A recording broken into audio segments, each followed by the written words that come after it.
is your show. This is your life. AGT, Anything Goes Topic, Season 7. Episode 73. And today, September 23, 2025. And it's a Bible Tuesday night. Good evening po sa inyo. Good evening, Anje. Good evening din sa inyo. Yes, good evening, Tata Bert. Hello po. Mabuti lang at nakalabas na yung bagyong sinando. Ay, ako. Ay, grabe yung itinulot sa atin, lalo na sa parting norte. Opo. Correct. Iba talaga. Ay. Ako. Meron pa bang... Ay, pero may kasunod pa yan, ha? Oo. Baka mga Sabado pa ata ang dating noon. Baka mag-landfall ng Saturday o Friday, ganyan. Okay po. At least meron namang pahinga. Medyo mababa ito. Baka may spare naman yung North, Southern Tagalog, pwedeng NCR, ganyan. Okay. Southern Tagalog and ano ba ito? Northern Visayas, parang ganyan. Okay po. Oo, dahil sa Marata ang inaano na baka doon ang unang landfall niya. Okay. Kaya konting ingat pa rin po, no? Ingat pa rin po tayo. Yes. Ayan. Take care po and keep safe po sa lahat na yun. Lalo naman sa mga nasa biyahe. Ayan. And, gusto ko lang i-congratulate ang mga Pilipino, Tata Bert, sa nangyaring somewhat talaga naman. Peaceful naman. Oh, okay naman. May Yes. mga grupo lang na hindi natin malaman kung anong klase. Correct. Kabataan pa rin ang karamihan doon. Yun talaga. No? Naku, mga ano. Anyway. Sa Manila, actually, nag-impose na ng curfew, 10 o'clock. Oh, okay. Dapat sa Manila. Dapat, grabe. Lahat na yan, lahat. May mga riot kasi dyan yung mga ganggang ng mga kabataan. Nangyayari. Para mas maano nga sa Maynila yung gano'n, no? Tata Bert. Grabe. Ako po. Ayan. Yun. So, ano pong masasabi mo, Tata Bert, sa mga nangyari nung linggo? Nung linggo naman, kung ihahambing mo sa mga previous na mas okay ito at least may mga parang naipakita na makikita ng mga opisyal natin na andyan na at talagang nagigising na ang mamamayan na mali talaga yung ginawa nila na pakikialam sa pondo ng gobyerno. Yes. Yan ang may warning na. Sort of parang warning na yan eh. Opo. And ang sa akin, sana magkaroon pa ng mga susunod na rally na ganyan. Agree. Na rally na ganyan. Para may mga rally kasi sa umpisa lang tapos wala na. Oo nga. Ito better na masundan pa. Yes. Masundan pa uli. At kung pwede, mas madami. Baka sumama na ako. Ay, sama tayo, Tata Bert. Oo. Actually, nung linggo, gusto ko pa talaga sumama, sa totoo lang. Talagang tinawag po ako ng labahan. Kaya, sa panahon ngayon, kailangan magpatuyo. Ayan. Pero ako game po. Kasi naalala ko, Tata Bert, EDSA 2, nandun ako. Pero ano lang ako nun, 10 years old, 11. Oo. Hinugot ako ni Mama. Pero tama ka dun, Tata Bert. At least, kanina, kung nanood po kayo, actually, yan ang bagong Senateflix na nga yung tawag eh. Hindi na Netflix. Senateflix. Kasi kahit lahat ng tao, yun na yung napapanood. Ako, napanood ko kanina, mukhang narinig naman ng iba kasi yung nire-refer nila dun sa people power na nangyari ng linggo na kung narinig yun lang yung sinabi ng mga tao para sa at least may konting progress at may kumakanta na paunti-unti. Ang maraming mga artista ang nag-participate. Yes! Maganda ka po, okay naman yung mga ito. Kakatuwa. Maganda, no? Yes. Hindi lang yung puro pag-arte or what sa, dito, pinakita nila yung kanilang kooperasyon, na Correct. talagang nag-join sila sa, call na pagbabago sa sistema Yeah. tungkol sa budget po natin. Yan. Opo. Saka yung feedback, Tata Bert, ang mga nabasa ko, nakakatuwa kasi, syempre, yung mga may hirap, yun talaga yung galit. Oo. Pero, nakakatuwa na alam ng mga tao, syempre, kunwari, taga Ortigas ka, Valle Verde, mga Corinthians, yung subdivision, mayaman ka, pero natuwa sila na nagpunta din yung mga yun. Oo. Kasi, syempre, at some point, mas malaki nga naman yung tax na binabayad ng mga mas mayaman. At yung alam mo yun, kahit artista, kahit mayaman doon, parang lahat united. At hindi lang nangyari dito sa Manila yan. In many provinces, many Yes. parts of the country. Yes. Maraming Baguio, ganyan. Isabela, meron eh. Oh, wow. Nueva Ecija, Ay, meron. nice. Ako, ang ganda. Nationwide. Mm. Negros, yan. Cebu, Baguio. Kaya nako, kaya nga yung mga tao, ngayon ako hindi tayo titigil mag-rally hanggat may makulong. Ang ipinakita pa ng iba, Mm. nag-rally sila sa gitna ng baha. Oo nga. Grabe. Nakita Opo, sa TV. nakita ko. Nag-rally sila talagang... Yun ang grabe. Oo. Nag-wage sila talaga sa baha. Kita mo talaga. Parang Bulacan po, may napanood akong meron, gano'n. oo. Opo, sa Nakita ko Bulacan pa. talaga. Okay naman tumatawag. Ang ganda ng Grabe. protesta nila. Yun ang- Pinakita nila na ano. That was good. Yes. Ay, nako. Yeah. And ano rin po, thank you kay Lord kasi yung days prior hanggang Sabado, maulan. Pero nung linggo, fair weather. Totoo. Konting ambon, pero alam, pinakinggan ng Diyos sa mga dasal natin. Ewan ko lang idasal ni Cara David, pero yung weather is, nako, thank you talaga. Ayun. Siguro, panahon na rin naman talaga. No? At inalaw na rin ni God na maging maayos yung ano niya. Para maging maganda yung takbo ng protesta. Yes, ako. Thank you, Lord. At please continue praying for our country. Kayo po ba, ng mga nandiyan dyan ngayon, kumusta naman po kayo? Noong Sunday. Yes. Opo. Pwede nyo rin naman ikwento sa amin, ano? Pakishare nyo naman sa amin kung ano man yung na ginawa ninyo noong Sunday. Yes. Opo. Ikaw, Tata Bird. Okay, nanood ng TV, syempre, Oo. nanood ng Netflix. Yes. Correct. Anong pinapanood mo ngayon, Tata Bird, sa Netflix? Ano nga ba yun? Nakalimutan ko yung mga title eh. Actually, hindi ako pumipili na. Kung ano na lang ang maisipan. Okay lang yun, Tata Bird. Hindi ka lang makapag-relax. Binibisita ako noong Sunday eh. Okay. Yun ang talagang nag-ano ng Netflix eh. Siya ang pinili. Ayan po. And anyway, dun sa mga timbahay naman no linggo, okay lang yan. Hindi kayo makapunta kasi hindi naman lahat. Pero yun, maganda. Ako ginamit ko yung social media ko to be loud and proud and to scream ng yan, against corruption talaga. Kasi kung mahilig kayo mag-post sa kung ano-ano, bakit yung tungkol sa bayan, ba't kayo mahihiya? Totoo. Lalo dapat kayong maingay. Yung nasabi ko, mag-ingay kayo kahit nasa bahay kayo kasi it gives a lot of At least, kahit nandun sa bahay, yun ang naging partisipasyon nyo. Yes, correct, Tata Bird. At least, ginamit nyo yung ano na yan, para ika nga, may pakita nyo yung inyong pakiki-ayon Tama. Oo. sa Lalo sa protesta mga niyo. kabataan, lagi naman kayo nakatingin cellphone. Why not? Diba na gamitin niya yan. Batiin ko lang po, Tata Bird. Sige. Merry Christmas po sa ating lahat. Ibang bati. Ilang days na lang. Wala, patapos na. Nagtatampo nga siya. Bakit kinalimutan na siya? May sumilip na nga siya ng pagtungtong ng September, tapos yung kinalimutan na siya. Naku, pasensya na. Pasensya na po, Mr. Jose Marichan, Miss Mariah Carey. Opo, ibang sa Netflix ngayon. So, maybe next year po. Try nyo. Grabe, mas matagal ang pinaghandaan pa naman yung ngayong taong. Mas maaga. Ayan po, hello po kay Tita Belen. Hi, Belensky. Mamita. Hi. Miss Erlinda Omania. Si Aram Saludes. Opo. Tita Helen Tolentino. Miss Henedina Riazo and Kuya Joseph Crisostomo. Hi, Joseph. Yan. Kamusta po kayo dyan? Sana hindi masyado malakas na ang ulan. At palabas na. Ano nga pala si Alex na ipanalo niya yung unang laban niya sa China. Oh, wow. Naipanalo niya. Tinalo niya yung taga Belarusian. Wow. Grabe, sunod-sunod. Pero nananalo at nananalo. Congrats, Alex. Kalyeha po ba? Ayala po. Congrats, Alex. Thank you sa pagiging, pagtaas pa rin ng bandera ng Philippines. Kahit lubog na ang iba sa baha. Ayan. Anything else ba, Tata Bert? Sa news? Si EJ. Nanalo naman ng pero that was the other day pa ata yun, sa Makati.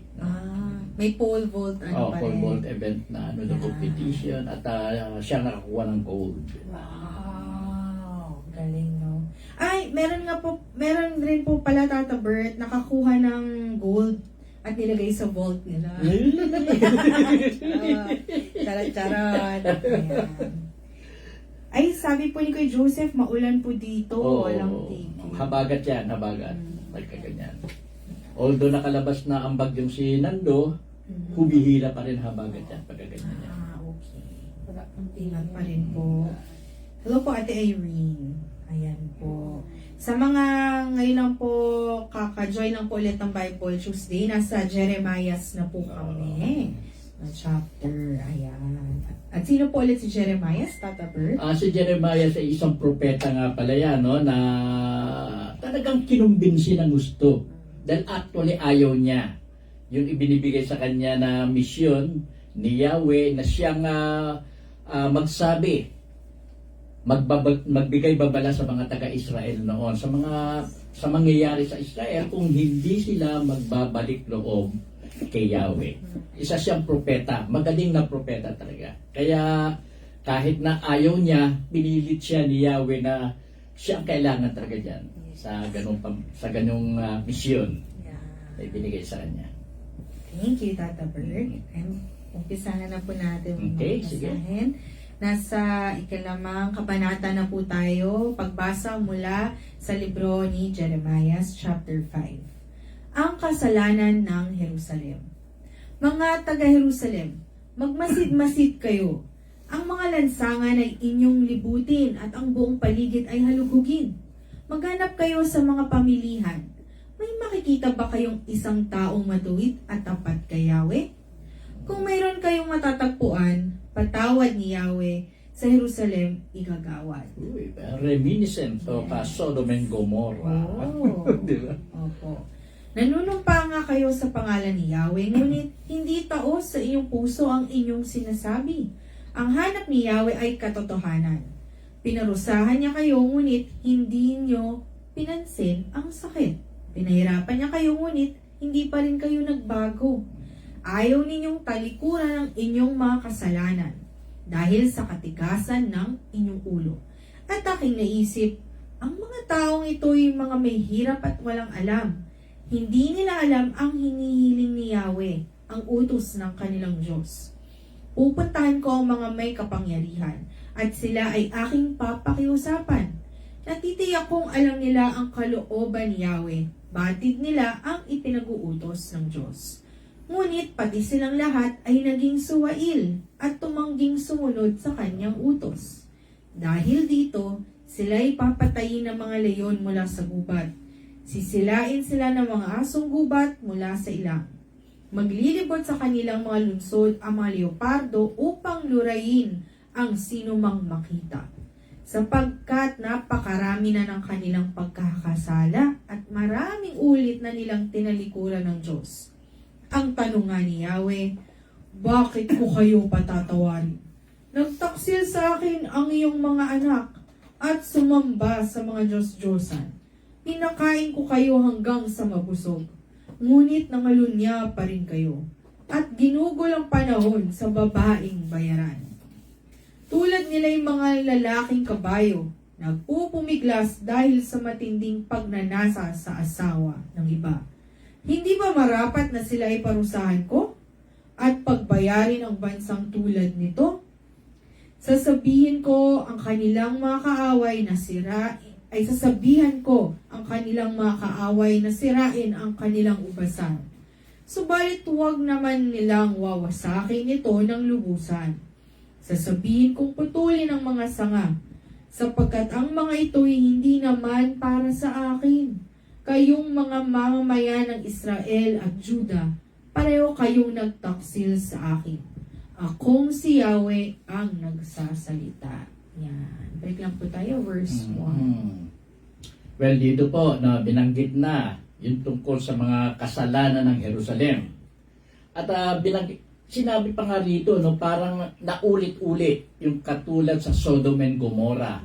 Na dahil sa kasamaan ng mga mamamayan ng Sodom at Gomorrah, nagpadala ng anghel niya, si Yahweh o ang Diyos, upang maghanap ng at least man lang kahit na isang tao. O hindi, ng ilang munang tao na mabubuti para hindi wasakin ng Diyos ang Sodom at Gomorrah. sa pakikipag-usap ni sino ba yung ano doon, main character doon sa Sodom and Gomorrah na yun. Nag-usap-usap nga sila hanggang si Lot. Yan. Si Lot nga pala yung kapatid ni Abraham. Sa pag-uusap nilang iyon, umabot na lang doon sa kahit isa man lang. May mas na mabuting tao doon at hindi itutuloy ng Diyos yung pagwasak sa Sodom at Gomorrah. Just so happy na wala maliban sa pamilya ni Lot, no? Kaya natuloy ang pagwasak sa Sodom at Gomorrah. Ganon din dito, no? Dito nagsasabi rin na kahit na isa lang, isang taong matuwid at tapat kay Yahweh para hindi maparusahan ng gusto at mapatawad ni Yahweh ang Jerusalem. Ang problema, wala. At dito sinabihan pa ni Yahweh mga taga-Israel. Nanumpa na nga sila sa pangalan ni Yahweh, ngunit hindi taos sa kanilang puso ang kanilang sinasabi. Sinasabi na nila na para bang pakunwari lang yung kanilang pagdarasal, yung kanilang pagsumpa ng kanilang pagtangi kay Yahweh. Pero hindi totoo sa kanilang puso. Akala nila hindi mababasa ni Yahweh. Diyos nga. Ang halap ni Yahweh ay katotohanan. Pinarusahan niya kayo, ngunit hindi ninyo pinansin ang sakit. Yun. Pinarusahan na sila dati ni Yahweh. May ginawa na sa kanila upang magising sila, pero binaliwala nila iyon. No. Yung sakit na dulot ng parusa sa kanila na yun, hindi nila alintana, hindi nila pinansin. Nagpatuloy pa rin sila sa kasamaang ginawa nila. Pinahirapan niya kayo, ngunit hindi pa rin kayo nagbago. Ayaw ninyong talikuran ang inyong mga kasalanan dahil sa katigasan ng inyong ulo. Yun. Talagang ikang malaki ang paglabag na ginawa ng mga taga-Israel noon sa mga utos ni Yahweh. Hindi nila sununod. Ang worst na ginawa pa nila ay yung sumamba sila sa Diyos-Diyosan. At doon galit na galit talaga si Yahweh. At aking naisip, ang mga taong ito'y mga mahihirap at walang alam. Hindi nila alam ang hinihiling ni Yahweh, ang utos ng kanilang Diyos. Yun. Naisip na yun na siguro hindi alam ng mga taong ito yung tungkol kay Yahweh at tungkol sa utos niya. Walang alam yung mga taga-Israel na ito. Kung baka saan kulang sa aral. So, ang ginawa, pupuntahan na lang yung may mga katungkulan, yung may mga kapangyarihan. Posibleng alam nila yung warning na ginagawa ni Yahweh at makikinig sila. Pero hindi pa rin nakinig itong mga kilalang tao sa Israel noon, yung mga opisyal nila, pati yung mga eskriba nila, at kung sino pang matataas na opisyal, binaliwala pa rin nila yung warning ni Yahweh na pinasabi kay Jeremiah na ito. Dahil dito sila'y papatayin ng mga leon mula sa gubat. Sisilain sila ng mga asong gubat mula sa ilang. Maglilibot sa kanilang mga lungsod ng mga leopardo upang lurayin ang sinumang makita. Dito po gumamit na ng parang sort of metaphor, no? Ginamit yung mga mababagsik na hayop na siya papatay sa mga taga-Israel. Pero actually, isang bansa ito na sasakop at wawasak sa Jerusalem. Ginamit lang na kunyari mga hayop na ganyan, pero actually isang bansang mabagsik yan. Sapagkat napakarami na ng kanilang pagkakasala at maraming ulit na nilang tinalikuran ang Diyos. Ang tanong nga ni Yahweh, bakit ko kayo patatawarin? Nagtaksil sa akin ang iyong mga anak at sumamba sa mga Diyos-Diyosan. Pinakain ko kayo hanggang sa mabusog, ngunit nangalunya pa rin kayo at ginugol ang panahon sa babaeng bayaran. Yan ang isinasama ng loob talaga ni Yahweh. Binigyan sila ng magandang buhay, pinaundan ng kanilang kabuhayan, ang kapalit, itinatwa nila si Yahweh, sumamba sila ng ibang Diyos-Diyosan. Tulad nila ay mga lalaking kabayo, nagpupumiglas dahil sa matinding pagnanasa sa asawa ng iba. Yan ang isa sa mga kasalanan ginawa ng mga taga-Israel noon. Hindi ba marapat na sila ay parusahan ko at pagbayarin ang bansang tulad nito? Sasabihin ko ang kanilang mga sasabihan ko ang kanilang mga kaaway na sirain ang kanilang ubasan. Subalit huwag naman nilang wawasakin ito ng lubusan. Sasabihin kong putulin ang mga sanga. Dito binanggit yung wawasakin ng mga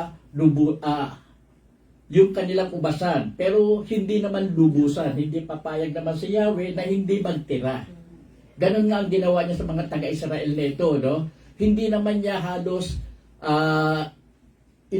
hindi naman halos naubos sa mga taga-Israel. Meron din namang iba nakatakas at yung iba naman ay dinala nga bilang bihag sa Babylonia. Sasabihin ko putulin ang mga sanga sapagkat ang mga ito hindi naman para sa akin. Kayong mga mamamayan ng Israel at ng Juda, pareho kayong nagtaksil sa akin. Akong si Yahweh ang nagsasalita. Etong Israel at ang Juda, ito talaga, parehong pinasok o sinakop sinakop ng kanilang mga kaaway. Thank you po, Tata Bert. Proceed na po tayo sa chapter 12. Itinakwil ni Yahweh ang Israel. Si Yahweh ay itinakwil ng kanyang bayan. Wala naman siyang gagawing anuman, sabi nila. Hindi tayo daranas ng kahirapan. Walang darating na digman o taggutuman. Ang mga propeta ay walang kabuluhan. Hindi talagang galing kay Yahweh ang ipinapahayag nila. Ganito man ang sabi sa akin ni Yahweh, ang Diyos na makapangyarihan sa lahat. Dahil nilapastangan ako ng mga taong iyan, ang aking salitang lalabas sa iyong bibig ay magiging parang apoy. Sila'y parang tuyong kahoy na tutupukin nito. Mga taga-Israel, magpapadala si Yahweh ng isang bansang buhat sa malayo upang salakayin kayo. Ito'y isang malakas at matandang bansa na ang wika'y hindi ninyo alam o nauunawaan man. Ito'y ipinahayag na ni Yahweh. Mababangis ang mga kawal ng kaaway, kamatayan ng dulot ng kanilang mga pana. Uubusin nila ang inyong mga ani at mga pagkain. Papatay nila ang inyong mga anak. Kakatay nila ang inyong mga kawan at baka at wawasakin ang inyong mga tanim na igos at ubasan. Dudurugin ng kanilang hukbo ang matitibay na lungsod na pinagkakanlungan ninyo. Gayunman, akong si Yahweh ang nagsasabing hindi ko lubusang pupuksain ang aking bayan sa panahong iyon. Kung sila'y magtanong sa iyo, Jeremias, kung bakit ko ginawa ang lahat ng ito, sabihin mo, kung papaanong tinalikuran ninyo si Yahweh at kayo'y naglingkod sa ibang mga Diyos samantalang nasa sariling lupain, gayon kayo maglilingkod sa mga dayuhan sa isang lupaing hindi inyo. Oy, ang ganda ng sinabi niyo ng mali. Balik po tayo. Naano ko doon? Parang naramdaman ko po yun. Sa 12. Yeah. Itinakwil ni Yahweh ang Israel. Dito, no, parang sinabi pa ng mga taga-Israel na wala naman daw mangyayari sa kanila. Parang hindi sila naniniwala na Hindi sila naniniwala kay Jeremias napasabi ni Yahweh. Hindi sila naniniwala doon Hindi tayo daranas ng kahirapan. Sinabi nila, walang darating na digmaan o tagutom. Yan sabi ng mga taga-Israel dyan. Ang mga propeta ay walang kabuluhan. Hindi talagang galing kay Yahweh ang ipinapahayag nila. Yun. Para bang hindi totoo yung sinasabi ng propeta yung ni Jeremias. Wala nang kabuluhan. Ganito naman ang sabi ni Yahweh. Ang Diyos na makapangyarihan sa lahat, dahil nilapastangan ako ng mga taong iyan, ang aking salitang lalabas sa iyong bibig ay magiging parang apoy. Sila'y parang tuyong kahoy na tutupukin. Ganon katindi yung pinasasabi ni Yahweh kay Jeremias. Mabagsik at matindi talaga ang mangyayari sa Israel. Mga taga-Israel, magpapadala si Yahweh ng isang bansang buhat sa malayo upang salakayin kayo. Ito'y isang malakas at matandang bansa na ang wika'y hindi ninyo alam o mauunawaan man. Ito'y ipinahayag na ni Yahweh. Mababangis ang mga kawal ng kaaway. Kamatayan ang dulot ng kanilang mga pana. Ito yung bansang sasakop at lulupig sa Israel. Ang Babylonia ang bansang tinutukoy po dito. At talagang matindi, winasak nila pati yung templo sa Jerusalem. Wasak yan. Halos walang, talagang halos na flatten. Walang naitayong bahay or whatever na na building dito sa Israel, sa Jerusalem, walang natayo.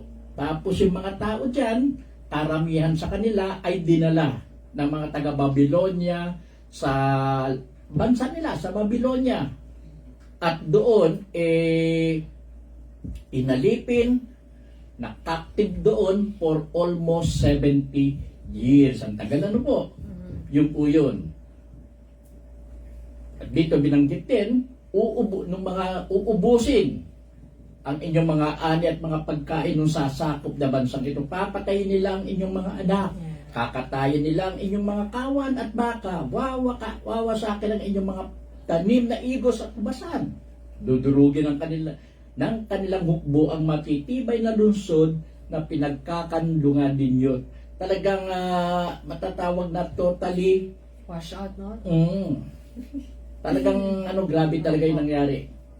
Gayon man akong si Yahweh ang nagsasabing, hindi ko lubusang pupuksain ang aking bayan sa panahong iyon.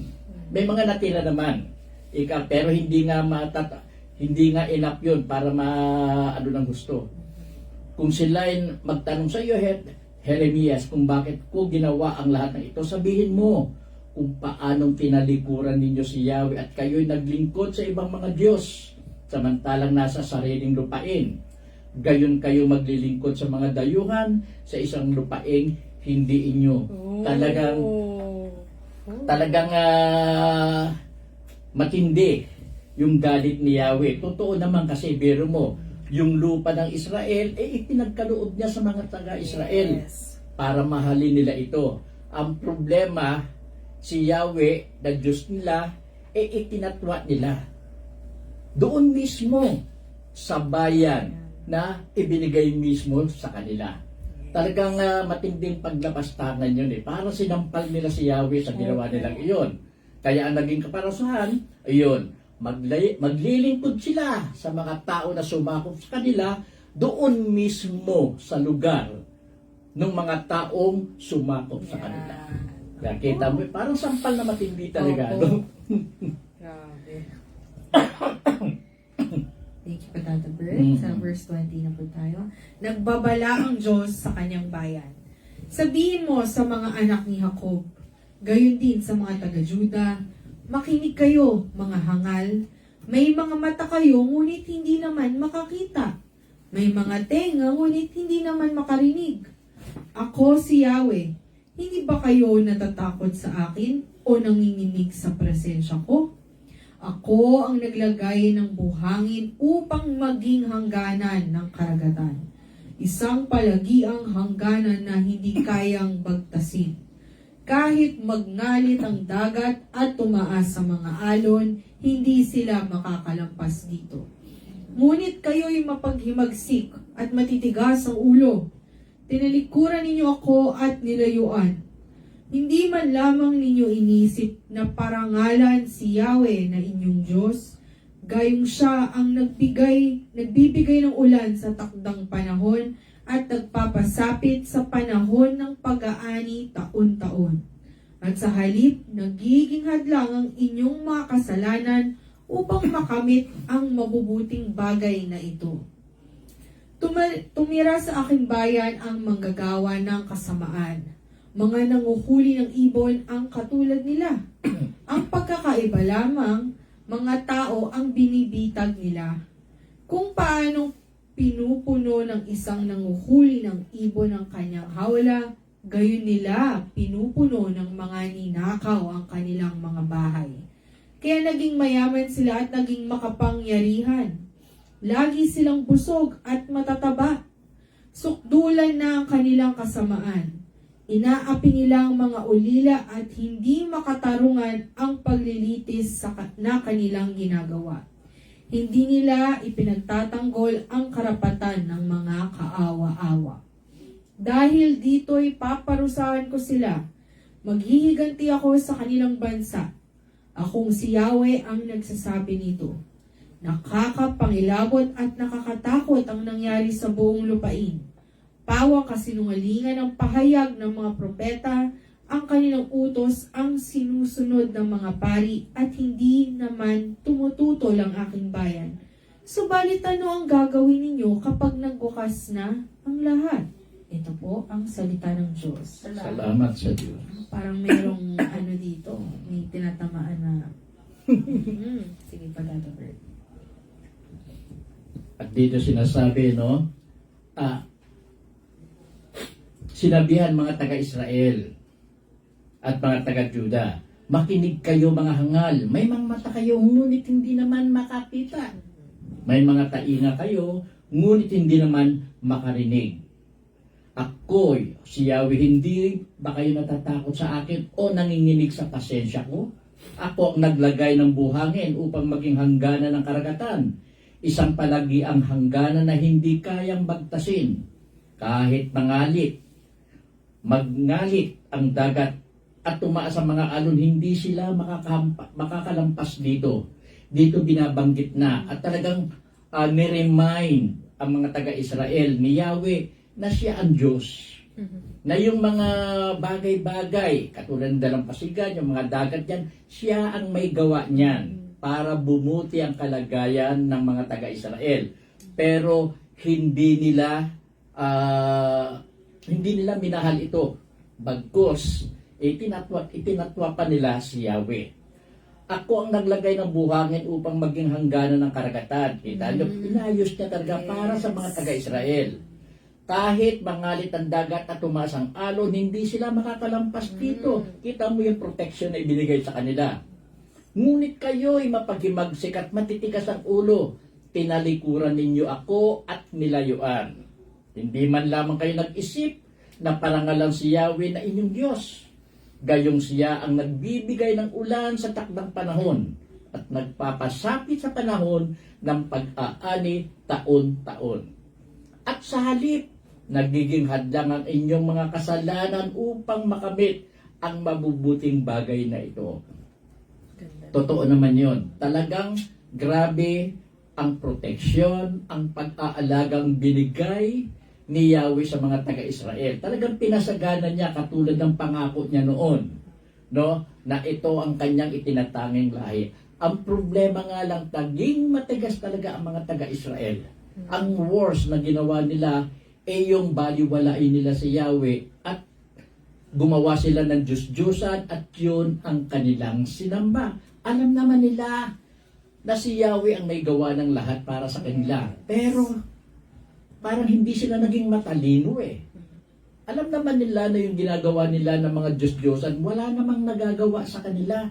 Pero ang tataka ka, bakit yun pa rin ang pinipilit nilang sambahin? At dyan sumasama ang loob ni Yahweh sa kanila.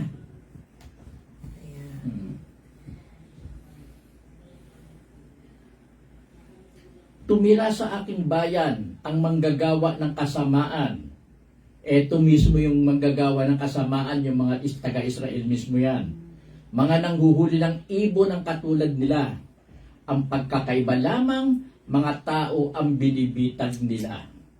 Kung paanong pinupuno ng isang nanghuhuli ng ibon ng kanyang hawla, gayon nila pinupuno ng mga ninakaw ang kanilang mga bahay. Itang mo yung kasamaan na yon. Kaya naging mayaman sila at naging makapangyarihan. Lagi silang busog at matataba. Sukdulan na ang kanilang kasamaan. Inaapi nila ang mga ulila at hindi makatarungan ang paglilitis na kanilang ginagawa. Hindi nila ipinagtatanggol ang karapatan ng mga kaawa-awa. Lahat po ng binanggit dito na na ginawa ng mga taga-Israel ay nagbabiolate po sa batas ni Yahweh. Talagang nalayo sila. Inilayo nila ang kanilang sarili kay Yahweh. Nagpakasama sila. Dahil dito'y paparusahan ko sila, maghihiganti ako sa kanilang bansa. Akong si Yahweh ang nagsasabi nito. Nakakapangilabot at nakakatakot ang nangyari sa buong lupain. Pawang kasinungalingan ng pahayag ng mga propeta. Ang kanilang utos ang sinusunod ng mga pari at hindi naman tumututol ang aking bayan. Subalit, ano ang gagawin ninyo kapag nagwakas na ang lahat? Dito, kita nyo na, no, hindi na talaga sinunod. Pati yung mga sinasabi ng mga ibang mga inaakala nila propeta, kasinungalingan na eh. Iba na. At pati yung mga pari-pari nila, iba na rin ang ano. Kaya hindi na sinusunod, hindi naman tumututol ang aking bayan. Pero, sa ginawa na mangyayaring iyan, talagang in the end, magbabago ng mga taga-Israel na. Talagang mawawasak sila ng gusto eh. Matagal na panahon. Saka dito, Tata Bert, anong gagawin nyo kapag nagwakas? Siyempre, wala naman nagsisisi sa umpisa. Oo. Diba? Malalaman na nila yan pag yun. Sa bandang huli na. Ano. Yan. Nahanap ko lang, Tata Bert, kasi parang ganun, dito, kukomment ko lang. Ayun, nagiging hadlang ang inyong mga kasalanan upang makamit ang mabubuting bagay. No, parang yun yung lagi natin sinasabi, gawa ng mabuti. Kasi pag di ka sumunod, hindi ka rin naman i-bless ni Lord. So, ito, napaka-simpleng pangungusap, Yeah. diba? Pero, minsan kaya pala hindi naging maganda buhay ko. Hindi ako natatahimik kasi hindi ako gumagawa ng mabuti. Puro makasalanan ang ginagawa. Yun. Tama. Gusto ko i-highlight ito. Yan, walang pagmamahal sa kapwa. Lalo na dito, laging busog at matataba. Kaya naging mayaman at naging makapangyarihan. Dito na nang galing to. Correct. Ay, hindi. Lalo ito, mga ulila at hindi makatarungan. Ang paglilitis na kanilang ginagawa. Very timely. Si Yahweh kasi doon, very protective siya sa mga ulila eh. Lalo na yung mga balo na yan. Balo. Ang problema, yung mga taga-Israel, hindi masyadong tinitignan yan, hindi nila masyadong kinakalinga. Nilalapastangan pa. Kaya ganyan. Yan po tayo sa chapter 6. Okay. Pinaligiran ng mga kaaway ang Jerusalem. Mga anak ni Benjamin, tumakas na kayo. Lisanin na ninyo ang Jerusalem. Hipa ng trompeta sa buong Tekoa at ibigay ang hudyat sa Beth Hakerem. Sapagkat dumarating na mula sa hilaga ang isang malaking sakuna at pagkawasak. Lunsod ng Zion, katulad ka ng isang magandang pastulan. Ngunit pupuntahan ka ng mga hari at magkukuta ang kanilang mga hukbo saan man nila magustuhan at paliligiran ka ng kanilang mga tolda. Sasabihin nila, humanda kayo at sasalakay natin ang Jerusalem. Bandang tanghali tayo sasalakay. Ngunit sasabihin nila pagkatapos, huli na tayo, lumulubog ng araw at unti-unti nang dumidilim. Subalit humanda rin kayo, ngayong gabi tayo lulusog at wawasakin natin ang mga kuta ng lungsod. Inutusan ni Yahweh na makapangyarihan sa lahat ang mga haring ito na pumutol ng mga punong kahoy at magbunton ng lupa upang maging kublihan nila sa kanilang pagkupkop sa Jerusalem. Ang sabi niya, paparusahan ko ang lungsod na ito sapagkat naghahari dito ang pangaapi. Patuloy ang paglaganap ng kasamaan sa Jerusalem tulad ng pagbalong ng tubig sa balon. Karahasan at pagkawasak ang nababalita. Karamdaman at mga sugat ang aking nakikita sa paligid. Mga taga-Jerusalem, ang mga ito'y magsilbing babala sa inyo, sapagkat kung hindi, iiwan ko kayo. Ang inyong lungsod ay gagawin kong disyerto, isang lugar na walang maninirahan. Yan, balik lang po tayo sa verse 1. Dito, sinabihan yung mga taga-Jerusalem. At pati na rin ang dito taga-Jerusalem, Benjamin pala. Yung mga anak, ang kasi, yung Benjamin kasi at Judah, sila ang magkasama sa southern part ng Israel eh. At nandiyan dyan ang Jerusalem. Ang northern part kasi yung 10 tribes eh. Yung iba. Sila ang magkasama sa Judah. At nandito sa kanila ang Jerusalem. Lisanin na ninyo, winarningan na, hipa ng trumpeta sa buong Tekoa at ibigay ang hudyat sa Bet Hakerem, sapagkat dumarating na mula sa hilaga ang isang malaking sakuna at pagkawasa. Ito galing sa norte, sa hilaga, yung bansang ito, ito yung Babylonia. Lunsod ng Sayon, katulad ka ng isang magandang pastulan. Ngunit pupuntahan ka ng mga hari at magkukuta ang kanilang mga hukbo saan man nila magustuhan at paliligiran kanilang mga tolda. Magkakampo ika nga sa palibot ng Benjamin o ng Jerusalem, yung mga sasakop na ito sa kanila. Sasabihin nila, humanda kayo at sasalakayin natin ang Jerusalem. Bandang tanghali tayo sasalakay. Ngunit sasabihin nila pagkatapos, huli na tayo. Lumulubog na ang araw at unti-unti nang dumidilim. Subalit, humanda rin kayo ngayong gabi, tayo lulusog at wawasakin natin ang mga kuta ng lunsod. Ito mga estratehiya na ito sa gagawain nilang pag-atake. Pero ganun pa rin ang mangyayari nyo, masasakop pa rin nila talaga ang Jerusalem. Inutusan ni Yahweh ang makapangyarihan sa lahat, ang mga hari. Hari ito na pumutol ng mga punong kahoy at magbuntol ng lupa upang maging kublihan nila sa kanilang pagkubkob sa Jerusalem. Ang sabi niya, paparusahan ko ang lungsod na ito sapagkat naghahari dito ang pang-aapi. Dito nga si Yahweh na rin ang nagsabi, pinapaliwanag na siya na rin ang nag-utos dito sa mga taong sa bansa na ito na sasakop sa Jerusalem kung paano yung pagkukuta na gagawin nila. Ano yan estratehiya, parang gano'n. Pero si Yahweh rin nag-utos para maging successful yung pagsakop nila sa Jerusalem. Dahil talagang galit si Yahweh. Gusto niya talaga maparusahan ang Jerusalem. Patuloy ang paglaganap ng kasamaan sa Jerusalem, tulad ng pagbalong ng tubig sa balon. Ganun ang kasamaan kasi ng Israel, hindi maubos-ubos yung tubig sa balon. Parang balon ng balon, labas ng labas, ang kasamaan, parami ng parami, ibig sabihin. Karahasan at pagkawasak ang nababalita, laging ganun. Karamdaman at mga sugat ang aking nakikita sa paligid.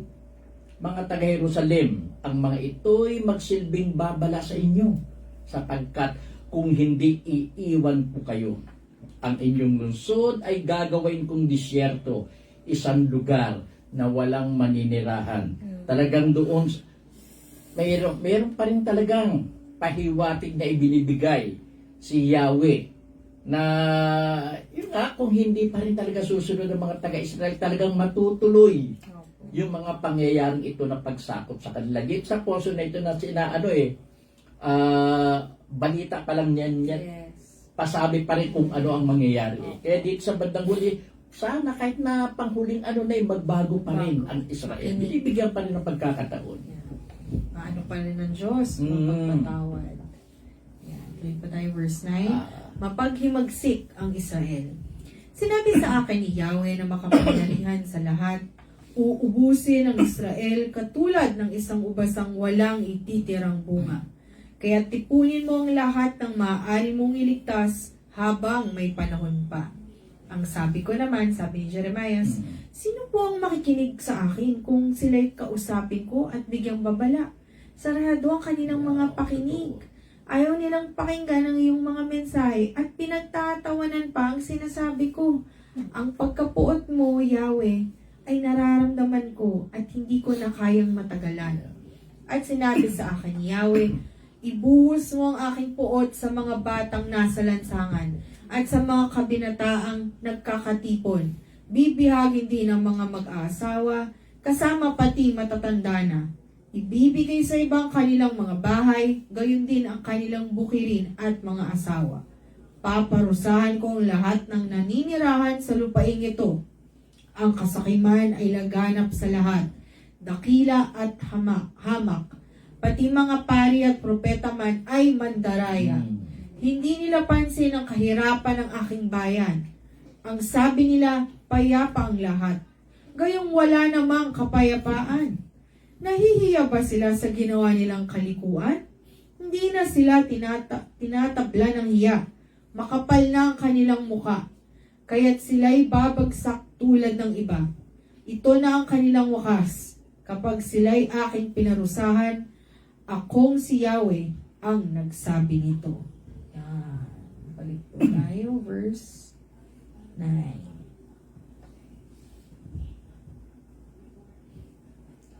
Sinabi sa akin ni Yahweh na makapangyarihan sa lahat, uubusin ng Israel, katulad ng isang ubasang walang ititirang bunga. Kaya tipunin mo ang lahat ng maaari mong iligtas upang habang may panahon pa. Talagang ang pinapasabi kay ano'y talagang mauubos ang Israel talaga. Ang sabi ko naman, itong sabi ni Jeremias, sino po ang makikinig sa akin kung sila'y kausapin ko at bigyang babala? Sarado ng ayaw nang maniwala ng mga taga-Israel. Sarado ang kanilang mga pakinig. Ayaw nilang pakinggan ang iyong mga mensahe at pinagtatawanan pa ang sinasabi ko. Ang pagkapuot mo, Yahweh, ay nararamdaman ko at hindi ko na kayang matagalan. Talagang ayaw maniwala ng mga taga-Israel sa pasabi ni Yahweh kay Jeremias. Hindi sila naniniwala.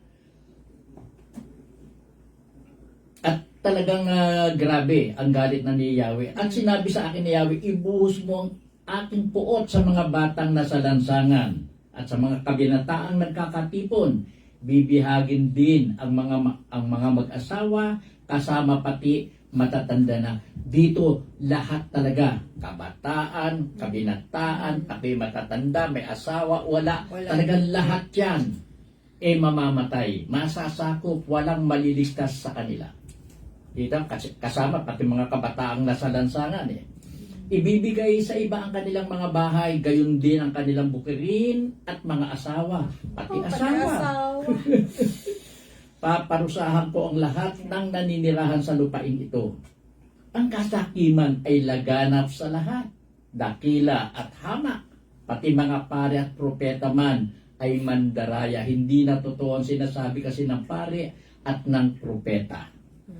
Hindi nila pansin ang kahirapan ng aking bayan. Ang sabi nila, payapa ang lahat. Hindi na talagang nagkakaroon na ng paghihirap, nagkakaroon na ng matinding kasalan, pero sinasabi pa rin ng mga taga-Israel, mapayapa naman ang lahat, hindi magulo. Gayong wala namang kapayapaan. Nahihiya ba sila sa ginawa nilang kalikuan? Hindi na sila tinatabda ng hiya. Makapal na ang kanilang mukha. Kaya't sila'y babagsak tulad ng iba. Ito na ang kanilang wakas. Kapag sila'y aking pinarusahan akong si Yahweh ang nagsabi nito. Iyon. Tuloy po natin sa verse 16. Tinanggihan ng Israel ang paraan ng Diyos. Sinabi ni Yahweh sa kanyang bayan, tumayo kayo sa panulukang daan at magmasid. Hanapin ninyo ang lumang kalsada at alamin kung saan ang pinakamabuting daan.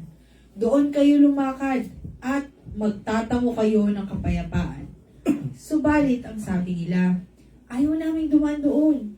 Kaya't si Yahweh ay humirang ng mga bantay upang marinig ng Israel ang tunog ng kanilang trompeta. Ngunit sabi nila, hindi namin iyon papakinggan. Kaya sinabi ni Yahweh, makinig kayo, mga bansa, upang malaman ninyo ang mangyayari sa sarili kong bayan. Makinig ang buong sanlibutan. Ang mga taong ito'y mapapahamak bilang parusa at iyon ang nararapat sa kanila, sapagkat hindi nila sinunod ang aking mga utos at itinakwil ang aking katuruan. Walang halaga sa akin ang kamanyang kahit na galing pa iyon sa Seba. Hindi ko rin kailangan ng mga pabangong mula sa malalayong lupain. Ang mga handog nila ay hindi katanggap-tanggap. Hindi ako malulugod sa kanilang mga hain.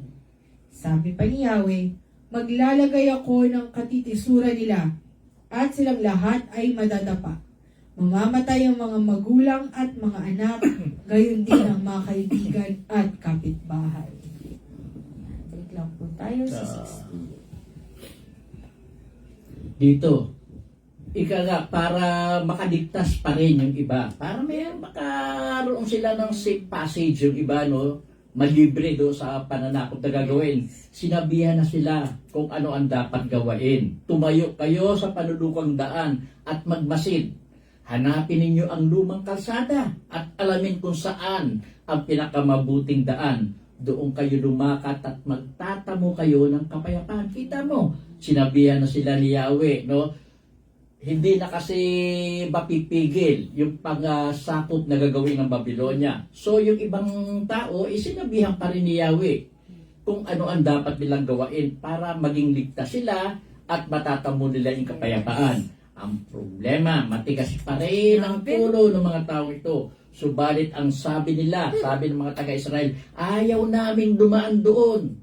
Tigas ang ulo Kaya't si Yahweh ay humirang ng mga bantay upang marinig ng Israel ang tunog ng kanilang trumpeta.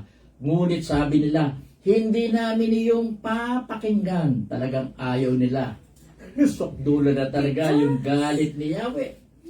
Kaya sinabi ni Yahweh, makinig kayo mga bansa upang malaman ninyo ang mangyayari sa sarili kong bayan.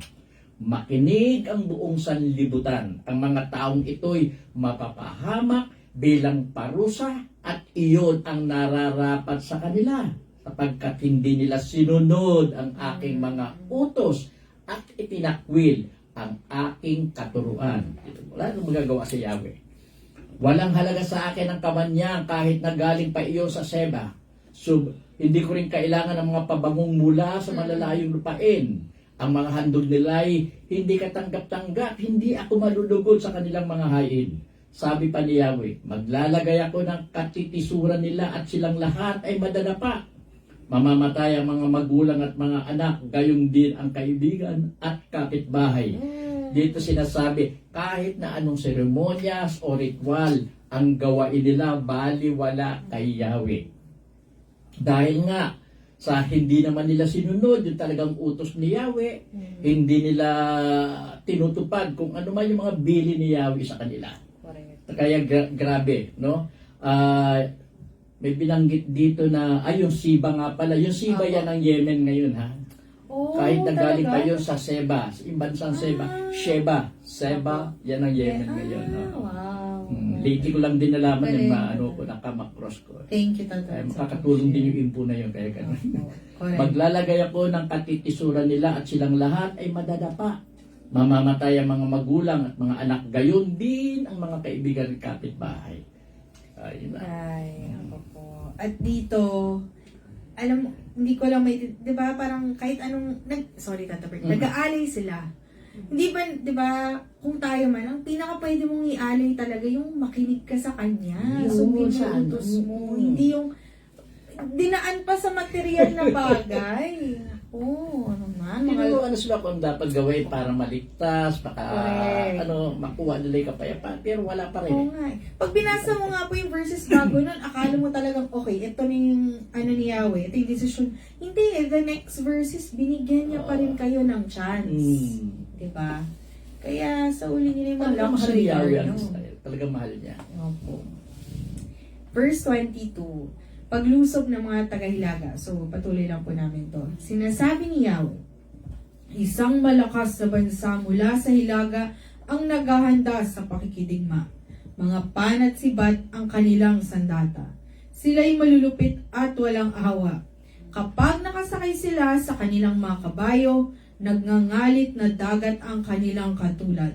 Handa na silang salakayin ang Jerusalem. Ang sabi naman ng mga taga-Jerusalem, narinig na namin ang balita at nanulupaypay kaming lahat. Labis kaming naghirap, katulad ng isang babaeng manganganak. Ayaw na naming lumabas sa kabukiran o lumakad kaya sa mga daan, sapagkat ang mga kaaway ay may mga sandata. Takot ang nadarama naming lahat. Sinabi ni Yahweh sa kanyang bayan, kung gayon, magsuot kayo ng damit na panluksa at gumulong kayo sa abo. Manangis na kayo ng buong pait na parang nawalan ng bugtong na anak, sapagkat biglang sasalakay ang magwawasak sa inyo. Jeremias, suriin mo ang aking bayan, gaya ng pagsuri sa bakal upang malaman ang uri ng kanilang pagkatao. Silang lahat ay mapaghimagsik, masasama, walang ginagawa kundi ang magkalat ng maling balita. Sintigas ng tanso at bakal ang kanilang kalooban at pawang kabulukan ang ginagawa nila. Matindi na ang init ng pugon at nalusaw na ng apoy ang tingga. Ngunit hindi pa rin matunaw ang dumi ng pilak. Hindi na dapat ipagpatuloy ang pagdalisay sa aking bayan, sapagkat hindi naman naiwalay ang masasama. Tatawagin silang pilak na patapon, sapagkat akong si Yahweh ang nagtakwil sa kanila. Ito po ang salita ng Diyos. Salamat sa Diyos. Sinasabi niya, isang malakas na bansa mula sa hilaga ang naghahanda sa pakikibigma. Ito nga ang Babylonia. Grabe talaga. Pagkasubugod, yung mga nakapabayad dyan parang dumadagundong.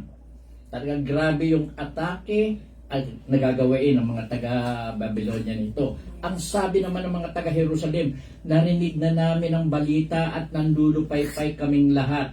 Labis kaming naghihirap. Dito sa mga binanggit dito sa pinakita nila yung kanilang takot, huli na masasabi natin dyan.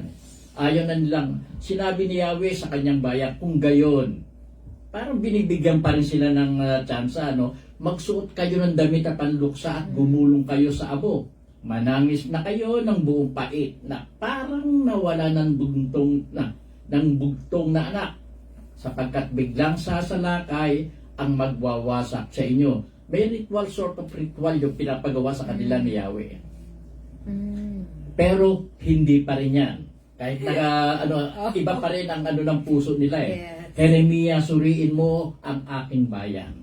Gaya ng pagsuri sa bakal upang malaman ang uri ng kanilang pagkatao. Silang lahat ay mapaghimagsik, masasama, walang ginagawa kundi ang magkalat ng maling balita. Sintigas ng tanso at bakal ang kanilang kalooban at pawang kabulukan ang ginagawa nila. Yung pa rin kasi ang pagkatao ng mga taga-Israel dito na nasasakupin. Despite the fact na lahat ng tsansa na binibigay sa kanila ni Yahweh, yung pinag-ritual sila, gawain ng ritual na yun, pero wala pa rin yun. Hindi pa rin, iba pa rin. Kumbaga sa hindi taos puso yung gagawin nilang bagay na iyon. Matigas pa rin ang kanilang, masama pa rin ang kanilang ugali, something like that. Matindi na ang init ang pugon at nalusaw na ng apoy ang tingga, ngunit hindi pa rin matunaw ang dumi ng pila. Kita nyo na, dito nililinis na pinapakita yung klase ng paglilinis na sana, kahit na malusaw na apoy ang tingga, ngunit hindi pa rin matunaw ang dumi ng pila. Andudum pa rin yung dumi. Hindi na dapat ipagpatuloy ang pagdalisay sa aking bayan, sapagkat hindi naman naihiwalay ang masasama. Ganon pa rin. Kahit na anong cleansing, hindi ma-cleanse ng gusto. Tatawagin silang pilak na patapon, sapagkat akong si Yahweh ang nagtakwil sa kanila. Yan. So many chances of winning, pero hindi nila. Yun na nga. Ayun. Thank you, Tata Bert. Ayan po. Sa akin po, okay, una po yun. Natuwa po talaga ako sa verse yun. Hanapin ko po ulit yun, i-save ko yun. Kaya kanina ginagawa ko, Tata Bert, kasi alam ko pwede i-highlight. Yun nga yung sabi na, ganda nun, basahin ko ulit. Sige. Ay, kabilang chapter po yun, no? 26. Ito po. At sa halip nagiging hadlang ang inyong kasalanan upang makamit ang mabubuting bagay na ito. Chapter 5, verse 25. 5:25. So, napapanahon noon, napapanahon ngayon. Hindi talaga po nagbabago ang Diyos sa kanyang mga sinasabi na sa totoo lang, kung matino ka po talagang tao, magiging madali at simple naman po talaga gawin ng mga utos niya. Pero gaya ng Israelita na matitigas ang ulo, nakita naman na kahit ilang beses palang pagbigyan ng Diyos, hindi pa rin nakikinig. Parang sa totoo lang, nanlulupay-pay ako sa hiya at sa lungkot na marinig yung na nangyari pala ito noon. Pero mukhang hanggang ngayon, hindi lang naman sa Diyos, kundi para sa mga kapwa natin. So, patuloy tayo gumawa ng mabuti.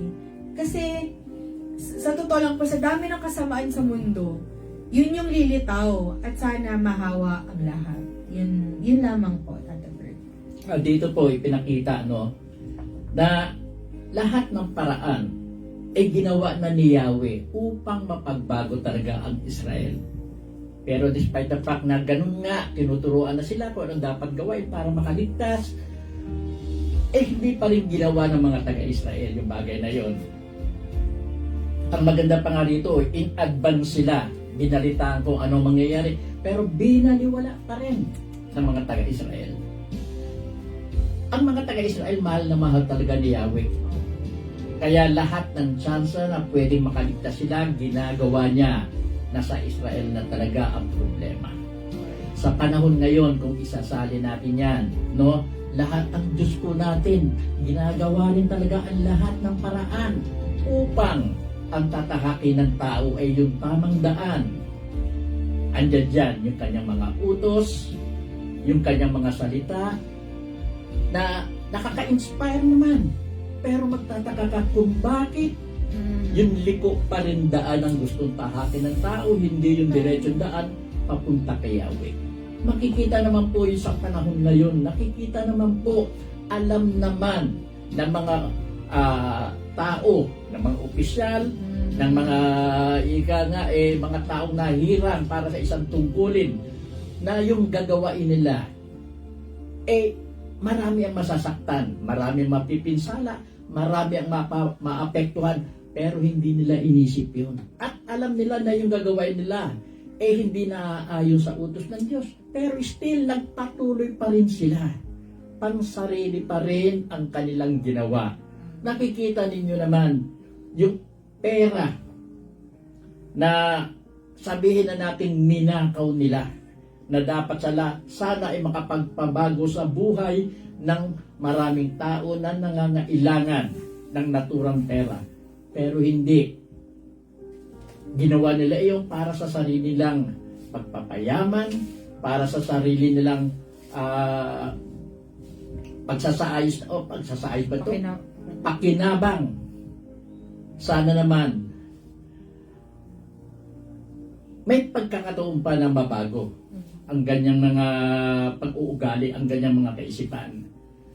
May pagkakataon pa, hindi pa. May pagkakataon pa at nandiyan naman, binibigyan sila ni Yahweh ng Diyos ng mga pagkakataong ganyan. At sana naman magising sila sa bandang huli. At sa huli, nawa magkaroon ng magandang pangyayari na makapagbibigay ng magandang buhay para sa lahat ng naapektuhan ito. Kung maaari nga sana pati sila maging maayos na ang kaisipan at makamit rin nila kung ano ang nararapat na buhay para sa kanila. Harapin nila kung ano man yung kasalanan na dapat nilang harapin. Basta ang importante, mabago pa rin nila ang kanilang ugali at gumawa na ng bagay na mas makagaganda sa kanilang kapwa. Yun lang masasabi ko. Ganda. Thank you, Tata Bert. Sobrang timely nga po talaga. Yun nga, totoo. Grabe. Parang lahat po ng binabasa natin dito, parang may... Yes, no? yes. Sobrang... Totoo. Ay, thank you, Lord, na guided po tayo.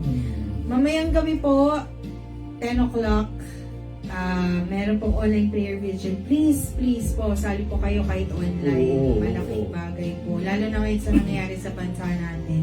And, syempre po, para po sa healing bukas, Tata Bert. Well, bukas nga po pala, para doon sa mga interesado na sumama or makinig na rin, manood na rin sa live Novena Prayer. 8 o'clock po yan sa pangunguna ni Tita Hermie Rodriguez. At bago po yung healing, magkakaroon po naman ng lecture. 154th lecture po yun. Thank you so much, Tata Bert. Thank you po sa lahat na nanonood. Salamat po sa inyong panonood. God bless po.